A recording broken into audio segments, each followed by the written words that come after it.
JDL USA presents Rabbi Nachum Shifren, Torah scholar, author, public speaker, and good friend of the late Rabbi Meir Kahana. Oh, there we go. Hope everybody can hear me. Welcome back once again to the JDL podcast. And it's good to see everybody. I hope everybody's in the mood for a Sukkot party or a Simchat Beit Shoeva, wherever you happen to be. This is the time of year where we discuss Simcha. What is really Simcha about? Does anybody know what that means? The Gemara says if you've never been to a Simchat Beit Shoeva, you've never experienced happiness in your life. Really? What about that movie you saw last Friday, or the skiing that you were doing in Aspen last year, or whatever? Weren't those things happy? The thing about it is that we got a few things to talk about today, but we'll start off on a positive note. There's an interesting Gemara that I read recently that it says that any time somebody is involved in quote unquote something fun, there's always going to be tsar. Tsar means unhappiness or disappointment afterwards. I'm thinking all of us that go to restaurants, have a nice steak dinner, or go out, or go to a concert, see Beethoven or Mozart. Is it really true that there's going to be disappointment afterwards? I guess after having 6 children and 21 grandchildren, you reach the point in life where you reflect and all the amazing accomplishments that each of us have done in our lives.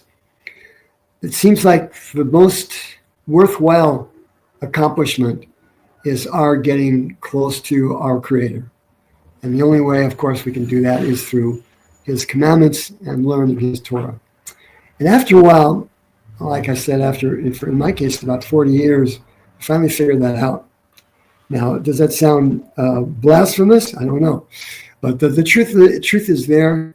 And this happiness that we sense at this time of year, being in the sukkah and with our family, and the sukkah is kind of symbolic. When Passover took place, as we know, in Nisan, in June or May, or actually April, when it was nice and warm and pleasant weather. And here we celebrate Sukkot in October.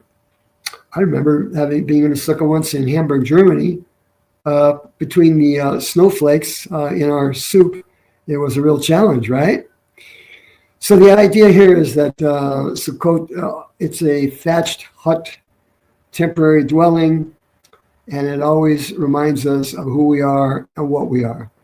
As Abraham mentioned, our father Abraham, when they asked him about who he is and what he is, he said, if you want to treat me as a toshav, you can treat me as a resident. If you want me to treat me as a stranger, then you can treat me as a stranger. But in any event, I'm here to take a grave for my wife Sarah. Just get rid of this. And that was what he's pointing out here is, this is the nature of the Jew. We go from we're born, and the rest of our lives we work in our own ways to get close to Hashem, through Torah, through mitzvot, raising children. And we have a responsibility to raise children that will be the next generation after we're no longer here. And this was God's promise to Abraham. And during you remember that experience in the book of Genesis when he fell asleep and he was dreaming about all these things, and God came to him and he said that, the reason that I'm going to give my covenant to you is because I can see that you will make sure that your sons and their sons will keep this covenant that I'm going to give to you. And on the basis of that, we are here today. If it wasn't for people who gave their lives to be Jews, we wouldn't be here today. And so Sukkot, time of happiness, back in the times of the temple, as some of you know, There were amazing acts of during Sukkot. The women would be up on the balcony there, and the guys would be down, and all these amazing sages and geniuses in Torah and in amazing deeds and charity and whatnot. They would be throwing up these flares and dancing around and whatnot. And why would they be the ones? It seems like the court jester would be more appropriate for that. But no, the Gemara says that only somebody who is well respected and somebody who is absolutely pure in thought, pure in heart, and a genius in studying God's writings, only somebody like that is appropriate. Why? So nobody will make light of it. When you see somebody who's really, really has a pure heart doing things that are frivolous, as it were, like throwing up these torches. I don't know how they did it. They used to do acrobatics and whatnot. You can read about it. The very end of Sukkot, where it talks about Simchat Beit HaShoeva. So Sukkot is the time of year, the harvest is done, we're enjoying the fruits of our labors, the figs and the dates and the pomegranates are all harvested. And boy, I can tell you, if you haven't had any figs in the land of Israel, boy, you haven't eaten anything yet. But there's something else that's on my mind, and I wanted to wish everybody a wonderful Sukkot. I don't know, maybe you can write back to us through the podcast and let us know your thoughts on this. I will just preface what I was going to say with, we had a very, very brave, courageous, and an incredible follower of Rabbi Kahana. He accompanied Rabbi Kahana in every one of his appearances in the land of Israel. And he was always the first to speak. He was a Holocaust survivor. His name was David Ben Dor. Some people that are listening might know who he was. I met him 40 years ago. I was honored to meet him, a great gentleman. And he said something interesting to all of us, the ones that were following Rabbi Kahana and helping and whatnot. He said he doesn't like the word Holocaust. It's an amorphic term. It really isn't. It doesn't have the meaning that it should. He said, let's just call it murder. Murder. Not Holocaust means some sort of conflagration, something being conflagrated by some fire or whatever. It doesn't sound. It sounds something that's far away. He said, let's call for what was murder. And I look with askance at the. I normally am very grateful to President Trump for when he does something really good, especially for the United States of America. But this time, these guys murdered 1,200 Jews. They incinerated them. They decapitated them. They raped them. They sodomized them. And they just get to walk away. They get to put down their arms. They don't want to put down their arms.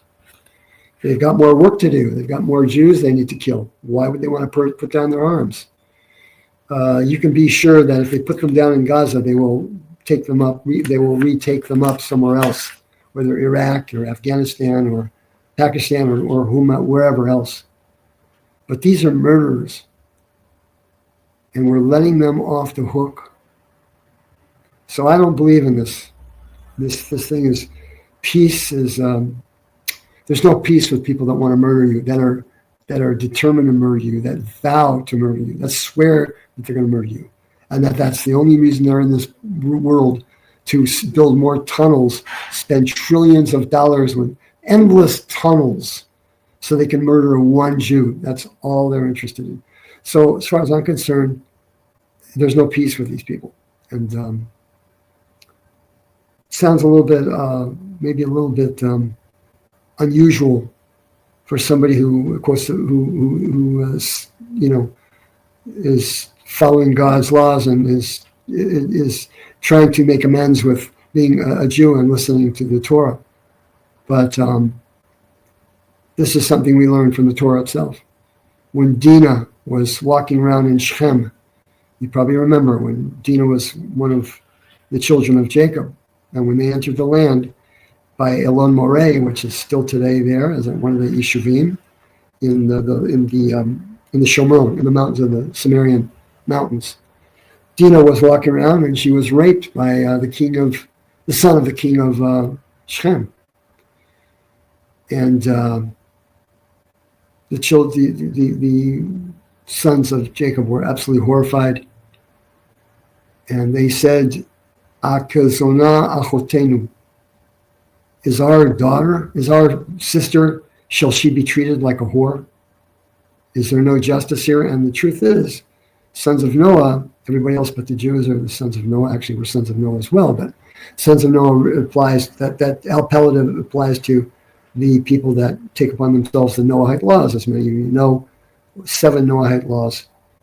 One of the laws is, you're not supposed to murder, and you're certainly not supposed to do any sexual aberrations like that.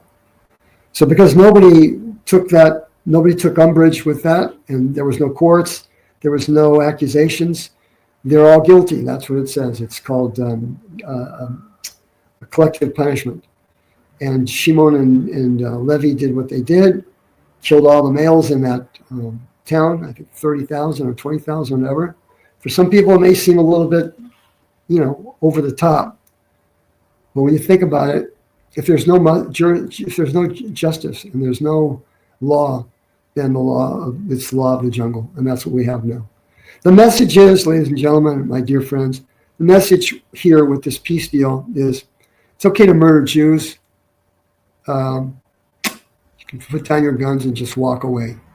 And that's the message here. I don't want to end on a terribly bitter note, but I will just say that with Rabbi Kahana and his followers, it was clear to us. And by the way, I had a talk with my daughters about this thing with the prisoner exchange. Israel's prepared to give back 1,000 murderers with Jewish blood on their hands for 20, possibly 20 live Jews.